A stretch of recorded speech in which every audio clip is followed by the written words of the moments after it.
భగవద్బంధువులారా, శ్రీమద్భాగవత మహాపురాణంలో మహోత్కృష్టమైన పంచరత్నాలుగా చెప్పబడే ఘట్టాలలో ఒకటి అయిన గజేంద్రమోక్షంలోని విషయాన్ని తెలుసుకునే ప్రయత్నంలో ఉన్నాము. ఇంతవరకు 25 శ్లోకాలు, వాటి అర్థాలు తెలుసుకునే ప్రయత్నం చేశాము.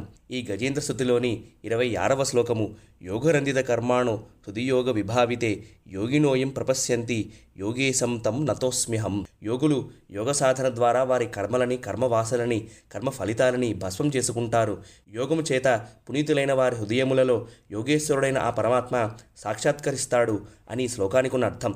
శ్రీకృష్ణ కృష్ణ సఖ వృష్ణ సభావనిదృక్ రాజన్యవంశదహన అనపవర్గవీర్య గోవింద గోద్విజసురార్తిహరావతార యోగేశ్వర అఖిల గురో భగవన్ నమస్తే. ఓ శ్రీకృష్ణ, నువ్వు యదువంశ శిరోమణివి, అర్జునుడికి ఆప్తమిత్రుడవు. రాజవేషాలలో ఉంటూ ఈ భూమికి భారంగా ఉన్న దుష్టుల వంశాలని దహించి వేసిన అగ్నిస్వరూపుడివి. నీ శక్తి అనంతము. గోవులని, బ్రాహ్మణులని, దేవతలని వివిధ దుఃఖాల నుండి రక్షించడానికే అవతరించావు. ఓ యోగేశ్వర, ఈ సమస్త చరాచర జగత్తుకి గురుడవు నువ్వే. పరమాత్మ, నీకు భక్తితో నమస్కరిస్తున్నాను అని అంటుంది కుంతీదేవి కుంతీ స్తుతిలో. శ్రీమద్భాగవతం 1వ స్కంధం 8వ అధ్యాయం 43వ శ్లోకం. ఇలా శ్రీమద్భాగవతంలో చాలా అద్భుతమైన శ్లోకాలు ఉన్నాయి. అందులో కొన్నైనా మనం నేర్చుకోవడానికి ఎప్పటికప్పుడు ప్రయత్నం చేస్తూ ఉండాలి. నేర్చుకోకపోతే ఏమవుతుంది అంటే ఏమీ అవ్వదు, రోజులు ముందుకు వెళ్ళిపోతూనే ఉంటాయి. కానీ నేర్చుకుంటే మాత్రం ఆ ఆనందం వేరు. ఎంత డబ్బు ఇచ్చినా సరే ఆ ఆనందం రాదు అని అంటారు పూర్వాచారులు. వ్యాసుల వారి శ్లోకాలు అంత అద్భుతంగా ఉంటాయి కాబట్టి. ఆ యోగేశ్వరుడైన కృష్ణ పరమాత్మ భగవద్గీతలో యోగము అంటే ఏంటో చెబుతాడు. యోగ కర్మషు కౌశలం అని, అంటే perfection in action is yoga అని అంటాడు గీతాచార్యుడు 2వ అధ్యాయం సాంఖ్యయోగం 50వ శ్లోకంలో. పర్ఫెక్షన్ అంటే అర్థం ఏమిటి అంటే పరిపూర్ణత.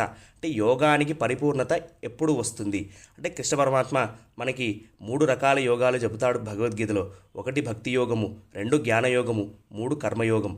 కర్మయోగంలో పరిపూర్ణత రావాలి అంటే యత్ కరోషి యత్ అశ్నాసి యత్ జుహోసి దదాసి యత్ తపస్ససి కౌంతేయ తత్ కురుష్వ మదర్పణం అని అంటాడు గీతాచార్యుడు. నువ్వు చేసే ప్రతి కర్మ, తినే తిండి, చేసే హోమాలు, వ్రతాలు, ఇచ్చే దానము, ఆచరించే తపస్సు నాకు అర్పించు. దానివల్ల చేసే కర్మ పరిపూర్ణత పొందుతుంది అని అంటాడు గీతాచార్యుడు 9వ అధ్యాయం 27వ శ్లోకం. అందుకే ఏ వైదిక కర్మ చేసినా సరే చిట్ట చివరికి చెప్పాల్సింది సర్వం శ్రీ కృష్ణార్పణమస్తు అనే చెప్పాలి. అలా చెప్పడం వల్ల ఏమవుతుంది అంటే చేసిన కర్మ యొక్క ఫలితము మనకి అంటదు.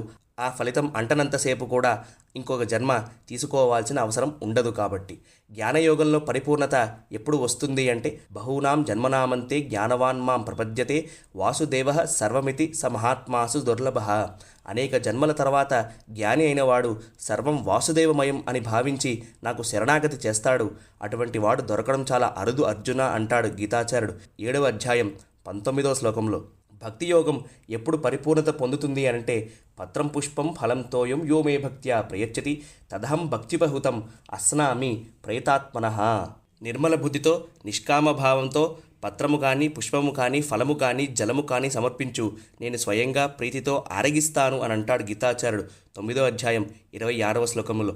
కానీ ఈ భక్తి పరమాత్మ అంత సులభంగా ఇవ్వడు. మనం రోజు అడుగుతూ ఉండాలి. నైవేద్యం పెట్టేటప్పుడు తప్పనిసరిగా చెప్పాల్సిన శ్లోకం ఏమిటి అంటే త్వదీయం వస్తు గోవింద తుభ్యమేవ సమర్పయేత్ తేన త్వదంగ్రియుగులే భక్తిరేవ స్తదాస్తు మే. నేను సమర్పిస్తున్న ఈ నైవేద్యము నేను తయారు చేసింది కాదు, కానీ నువ్వు ఇది స్వీకరించి నాకు భక్తి నివ్వు అని మనం అడగాలి పరమాత్మని అని అంటారు పూర్వాచారులందరూ కూడా. కర్మయోగ పరిపూర్ణతకి, జ్ఞానయోగ పరిపూర్ణతకి భక్తి యోగమే ప్రధానము. అటు కర్మ కానీ, ఇటు జ్ఞానం కానీ భక్తితోనే ముడిపడాలి.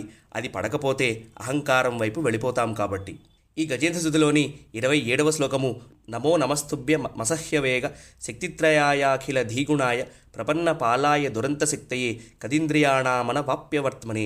సమస్త ఇంద్రియములలోనూ విషయాలలోనూ నువ్వే నిండి ఉన్నావు. అందుకోసమనే ఇంద్రియాలు అదుపులో లేనివాళ్ళు నిన్ను చేరే మార్గం తెలుసుకోలేరు. అనంతమైన శక్తి నీది, శరణాగత వత్సలుడివి నువ్వు, నీకు నా నమస్కారము అని అంటాడు గజేంద్రుడు ఈ శ్లోకంలో.